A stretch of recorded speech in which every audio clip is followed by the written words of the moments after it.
Greetings, my friends. This question shouldn't even need to be asked among Christians, but sadly, most Christians are so dumbed down and watered down, they don't even know anything about the Bible. Are we now living in the age of the Jews or the Gentiles?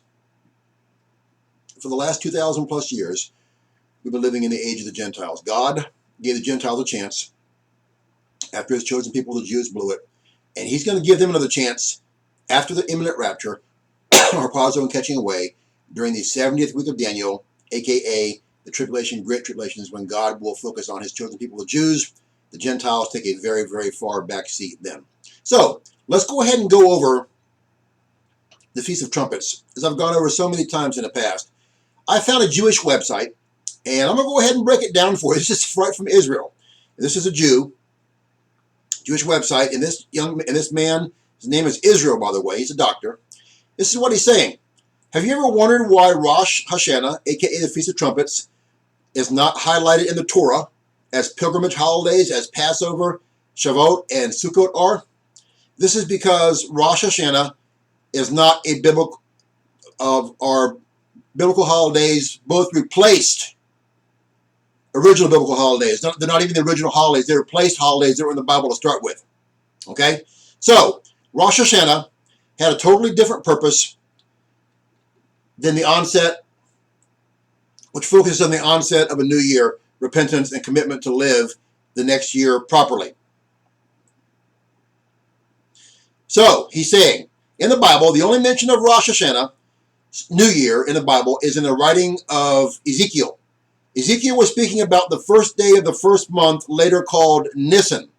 He was not talking about the first day of the seventh month, later called Tishri, the date of the current holiday of Rosh Hashanah, the Jewish New Year. According to the Torah, and is recognized by the prophet, the beginning of the year is the month later called Nisan. This is the month in which the Israelites were freed from Egyptian slavery, became a nation. The New Year is celebrated by Passover and Hamazot, and the year begins, as does nature, in the spring. It was only during the Babylonian exile of 586 BCE that the Judeans accepted the Babylonian concept that the year begins in the fall, and the first day of the seventh month begins the new year. While there is no need to connect the new year with the date of creation, Judeans began to believe the world was created on the first day of Tishri. The Bible does not state the date when the world was created. In fact, if the 6 day events of creation were taken as 6 periods of time, we can understand the Bible saying that creation was a long process with distinct events happening at different times. So there's no single day of creation. The Talmudic sages knew that we cannot pinpoint a day of creation. They even argued homiletically about whether the world was created in Nisan or Tishri. So, there you have it. There is nothing in the Bible about the Feast of Trumpets, about Rosh Hashanah, but Christians continue to lie. And here's the rub. Here's the main problem. Every year, for the past 10, 20, 30, however many years they've been doing it, they've been lying about a Feast of Trumpets rapture, a Rosh Hashanah rapture. They've been leading more and more Christians and potential Christians astray, taking away their joy, taking away their hope, leaving them hopeless, joyless, and not believing in the Bible anymore, not believing in the rapture, turning them away from the Bible, and maybe even backsliding if they are young, immature Christians. Now, what did God... Remember Harold Camping? What happened to Harold Camping? Harold Camping was a false prophet. The Bible said all false prophets will die, by the way. And Harold Camping was a false prophet. He did the same thing that the Feast of Trumpets rapture soothsayers do year in, year out. And what did God do to him?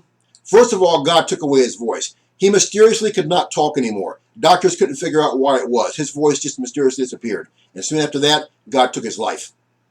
I'm warning you, I am warning you, all of you false prophets and teachers, to stop lying all the time.